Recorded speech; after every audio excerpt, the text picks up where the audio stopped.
Olá pessoal, eu sou a Paty e hoje é dia de review de Fruits Basket. Nós vamos conversar um pouquinho sobre o episódio 22, que mais uma vez ele foi lá pra frente no mangá, lá aqui no mangá número 9, né? E depois eu acredito que ele vai voltar pra história que completa o volume número 5 e 6 lá, que é uma história com o Kyo, que eu não vou falar pra vocês o que acontece, mas eu sei que vai ser o clímax pra fechar essa temporada. E esse episódio, mais uma vez, foi aquele episódio angustiante que a gente conheceu um pouquinho da vida da Saki, né, da Hanajima, e a gente viu que ela não foi nada fácil, né, a infância da Saki não foi uma infância muito agradável, uma infância muito feliz. E ela mostra assim, a Saki sempre foi aquela menina diferente, desde criança ela ouvia vozes na cabeça dela, ela conseguia meio que ouvir os pensamentos das pessoas, ela tinha uma percepção, uma sensibilidade muito grande, e aquilo sempre prejudicou ela, porque ela sentia assim, ela não conseguia sair em locais públicos, em locais com muita gente, porque ficava aquele monte de voz na cabeça dela, então ela não conseguia pensar, e aquilo só foi piorando conforme ela foi crescendo. E aí você fala, nossa, agora a Saki tá lendo pensamentos, isso e aquilo, mas vamos lembrar que esse shoujo é um shoujo de fantasia, né, gente? Então ela não é uma coisa muito estranha, e apesar da fantasia, ela nos trouxe um tema, assim, que acontece muito hoje em dia, acontecia muito antigamente, e eu acho que nunca vai parar de acontecer, que é o bullying. A Saki, como ela tinha esses poderes, mesmo os pais dela apoiando ela, eles entendiam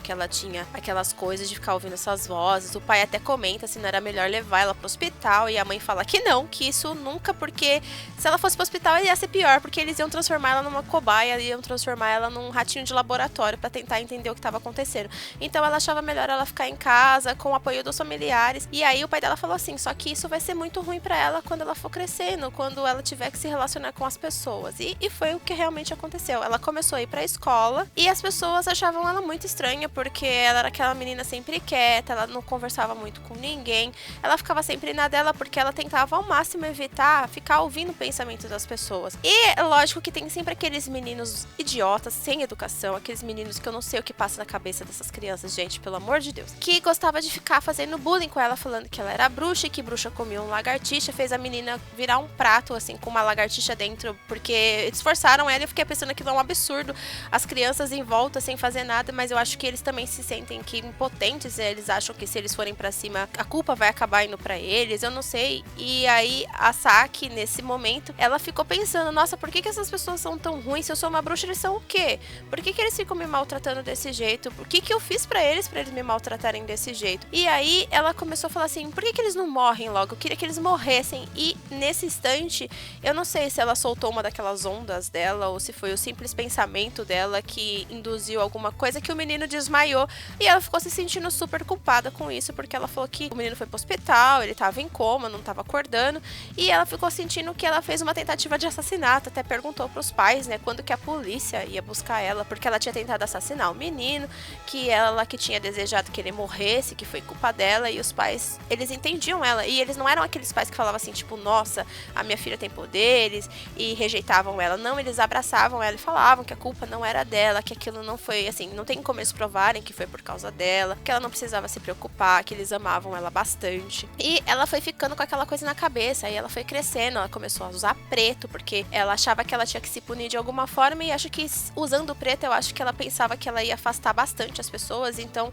ela queria aquela solidão como uma forma de punição pelo que ela fez, por ela ter desejado a morte do menino, e o menino quase morreu de verdade. E aí tem uma parte que o Megumi, né, o irmãozinho dela, que também é muito fofo, adorável com ela, ele fala, por que você fica usando preto? Até quando você vai ficar usando preto? Até quando você vai ficar se punindo com isso? Não é possível, né, que você ache que isso é certo, que você ache que você não mereça a felicidade. E aí ele fala que ele vai rezar muito pra que ele fosse assim, se tem alguém nesse planeta que vai salvar a Saki, que vai gostar da Saki, por favor, pegue um avião e venha se encontrar com ela, venha dá uma luz pra ela, assim, vem abraçá-la, porque ele ficou se sentindo, assim, super chateado com o que tava acontecendo com a irmã, e ela falando que não queria que ninguém se aproximasse dela, que ela não merecia o amor de ninguém, aquilo cortava muito o coração dele, e ele falou, não, tem que ter uma pessoa que vai te entender, uma pessoa que vai gostar de você, e eu tô rezando muito pra essa pessoa aparecer. Depois disso, o pai dela, ele viu que ela tava sendo muito maltratada na escola, teve umas meninas que queimou o braço dela com fósforo, e falaram que ela tava mexendo com fósforo, e que ela se queimou, sabe, tava tentando queimar elas, e elas foram se defender, e aí aconteceu vários incidentes na escola, o povo sempre fazendo bullying com ela, e aí o pai dela falou assim, olha, essa situação não dá mais, a gente não aguenta mais ver você sofrendo assim, e a gente vai mudar de lugar, eu não quero mais você nesse lugar, não quero mais você nesse ambiente, a gente vai sair daqui e vai pra um outro lugar. E aí ela foi pra nova escola, né, nessa nova casa, nessa nova cidade, ela foi pra nova escola, e lá ela continuou com o mesmo comportamento, tentando se afastar de todo mundo. E lá, como o uniforme não era escuro, como ela não podia mais usar as roupas normais pra ir pra escola, porque ela já tava no fundamental e já tinha um uniforme pra ela usar, ela começou a pintar as unhas de preto porque ela falou que aquilo era o sinal do pecado dela. A professora até questionou ela falou, você quer apagar os sinais do meu pecado, isso e aquilo, e a professora, sem entender muito, deixou ela usar as unhas pretas. E aí ela foi pra sala, a professora apresentou ela pro pessoal e ela ficou na dela, ela falou que não queria se aproximar de ninguém, até que ela foi comer no refeitório. E a Toru foi servir a comida pra ela, porque lá no Japão, né, o pessoalzinho, ele tem esses hábitos, né, assim, o pessoal do fundamental, quando são crianças, eles mesmos preparam a comida, eles servem os amiguinhos pra criar aquele senso de companheirismo, né, aquela coisa, assim, de responsabilidade, de você ajudar as pessoas, e cada dia uma pessoa era responsável, pra também ter aquela coisa de você ser responsável por alguma coisa, diferente daqui, né, que aqui, se você mandar uma criança varrer a sala, que nem eles fazem lá, ou limpar o banheiro, vou falar que a criança não é empregada aqui, para isso a escola paga os faxineiros. E é por isso que as crianças daqui, elas não têm nenhum senso de responsabilidade, muitas delas, e muitas delas acham que elas não precisam das pessoas, elas não precisam dos amiguinhos, não precisa respeitar ninguém, e acaba fazendo bullying com muitos deles, e eu, como professora, eu percebo isso todos os dias na escola. Voltando lá pra Toru, a Toru, ela pega e serve a Hanajima, né, o prato de comida pra ela, e começa a ser mó gentil com ela, fala que a comida tá muito gostosa, que espera que ela goste, isso e aquilo. E a Hana fica falando, tipo, nossa, por que ela tá falando assim tão educadamente? Por que ela tá falando comigo? E vai sentar, e no que ela vai sentar sozinha, e a Arisa vem e fala, ó, eu vi que você vai comer sozinha, você vai comer sozinha não, pode sentar aqui com a gente. E aí a Toru chega, porque depois que eles terminam de servir, eles pegam seus pratinhos e sentam pra comer. E a Toru fala, ó, pode sentar com a gente, fico muito feliz, não sei o que lá, tal.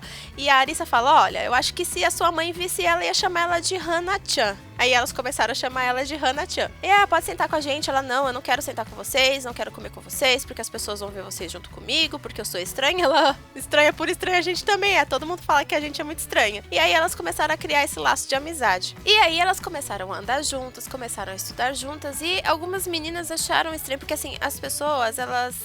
achavam estranho a Toru, que era uma menina muito quietinha, uma menina muito assim, sabe, carinha de boazinha, andar com a Arisa, que era uma ex-delinquente, e agora andando com a Hanajima, que era a diferentona lá, a gótica diferentona que ninguém gostava, a bruxa que todo mundo ficava se afastando, né? E aí as meninas, achando aquele estranho, elas foram conversar com elas, né, e foi conversar com a Hana, e falou, olha, eu descobri que você quase matou um menino na sua outra escola, que você também tentou queimar umas meninas com fósforo, que você fumava, isso e aquilo. Começou assim, aquelas pessoas fizeram vários boatos negativos sobre a Hana, esses boatos acabaram chegando nessas pessoas dessa escola, né, dessas meninas dessa escola, e elas começaram a falar, e a Hana, ela ainda não tinha muito controle sobre o poder dela, então ela começou a se sentir mal com aquilo, e as ondas dela começou a fazer mal para as meninas começaram a ter tontura, dor de cabeça, e ela, vindo aquilo, ela pegou e correu, ela se afastou da Toru e da Arisa, e saiu correndo e falou, olha, não é mais pra você vir pra perto de mim, não quero que você ande mais comigo, que vai ser pior pra você, nada de bom acontece quando alguém tá junto comigo, que eu não quero prejudicar ninguém, eu prefiro ficar sozinha. Só que a Toru, a gente sabe que a Toru, ela não desiste de ninguém, né? A Toru é aquela pessoa, ela é o sol na vida de todo mundo, ela é aquela pessoa bondosa, que chega a ser até tonta às vezes, mas ela é aquela pessoa que ela sabe acolher as pessoas, ela sabe dizer as palavras certas pras pessoas, então ela pega e fala que não vai desistir da Hana, fala assim, olha, eu não vou desistir de você agora que a gente se tornou amiga, eu não sei muita coisa sobre você, eu não sei sobre o seu passado, passado, mas eu quero saber, eu quero entender as coisas, por que que aconteceu, o que que aconteceu.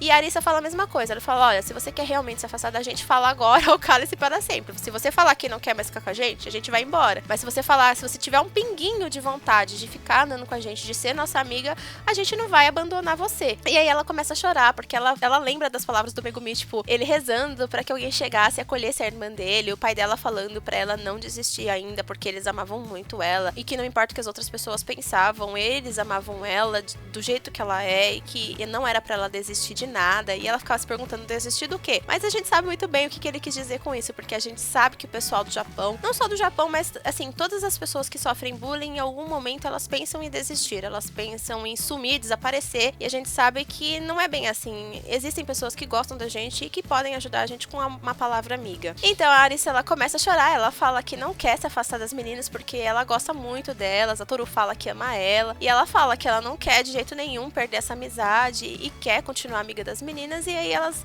se abraçam, elas vão, assim, elas começam a visitar a casa da Hana. A Hana, ela começa a aprender a controlar esses pensamentos, porque assim, quando ela tá num lugar com muita gente, ela consegue meio que ouvir os pensamentos e sentir as ondas das pessoas, então ela meio que conseguiu bloquear com a ajuda da Toru, e não só da Toru, da Arissa também, ela conseguiu controlar os poderes delas, ela conseguiu bloquear esses pensamentos, então ela falou assim que às vezes ela só utilizava esses poderzinhos dela pra dar umas bronquinhas, pra dar uns sustinhos nas pessoas, igual as menininhas lá do clube do Yuki. E aí ela lembrou também das palavras da mãe da Toru, que também virou muito amiga dela, aquela época que a Kyoko era viva, que elas frequentavam a casa da Toru e que ela abraçou ela como filha também e tal. E ela falou assim, eu sei que mesmo quando os nossos pais nos amam bastante, a gente quer ser aceita por outras pessoas, a gente sabe que eles aceitam a gente, mas a gente também quer ser aceita. Isso não é bastante, a gente quer ser aceita pelas outras pessoas também. Só que para os pais, ver os filhos felizes já é o suficiente. E aí mostra uma cena dela, né, do irmão esperando a Toru e a Arissa porque eles iam passear, e aí ele fala, olha, você não vai deixar de usar preto nunca. E aí ela fala que não, que apesar de agora ela se sentir uma pessoa feliz, ela ter a Toru e tudo mais, e a Arissa, e as pessoas meio que aceitarem ela agora, o preto meio que é a calma. E ela falou, você também não precisa mais ficar usando preto pra me acompanhar, porque ele viu que ela começou a se torturar, e o bichinho pegou e começou a meio que se torturar junto com ela. Ele começou a acompanhar ela usando preto também, ficando daquele jeitinho meio quietinho, porque ele achava que dessa forma ele iria ficar próximo dela e ela ia ter alguém ela não iria estar sozinha, ela ia ter alguém próximo dela. E aí ele falou, não, eu também percebi que o preto me acalma, então não tem necessidade. Aí eles vão continuar os dois usando preto, parecendo uns góticos maravilhosos. E aí ela encontra a Toru e a Arissa e eles caminham no pôr do sol, e ela fala que antigamente aquele pôr do sol assustava ela porque ela sempre estava sozinha. Só que agora tem mais pessoas com ela e agora ele tem uma cor muito mais agradável, agora ela se sente feliz. E esse foi o episódio, né, 22 de Fruits Basket, e ele mostrou assim de novo aquela coisa do bullying, das pessoas que fazem bullying, que eu não sei porquê, gente, eu não sei qual que é a mentalidade da pessoa, eu não sei o que se passa na cabeça da pessoa pra ela querer ferir outra pessoa só por ferir, assim, sabe, falar coisas malvadas pra ela só por falar. Só que, assim, a gente tem que tentar entender os dois lados. Às vezes a pessoa que tá fazendo bullying, ela tá chamando atenção porque alguma coisa está acontecendo com ela. Só que a pessoa que sofre o bullying é sempre aquela que mais sofre, né? Porque ela tá sofrendo essa agressão e ela não sabe por quê, o que ela fez pra essa pessoa. E isso é muito triste. Então, se você que está vendo esse vídeo pratica bullying, não faça isso. Você fere uma pessoa. Procure entender essa pessoa e procure entender os seus sentimentos também, entender por que você quer fazer isso, porque não tem necessidade. E tá chegando o final dessa temporada, gente, faltam só 3 episódios e eu mal posso esperar pra ver o que vai acontecer, como que eles vão finalizar, se eles vão fazer mesmo a segunda temporada e o que ela nos reserva. E é isso, pessoal, esse foi o episódio de hoje, espero que vocês tenham gostado dessa review. Se gostou, deixa um comentário, não se esquece que você pode ajudar o nosso canal clicando no botãozinho do Seja Membro, aí você vê as recompensas e ajuda se puder. Você também ajuda muito a gente se inscrevendo, compartilhando esse vídeo com seus amigos, deixando aquele joinha maroto e também nos seguindo nas nossas redes sociais. Eu vejo vocês no próximo vídeo, beijos e tchau, tchau!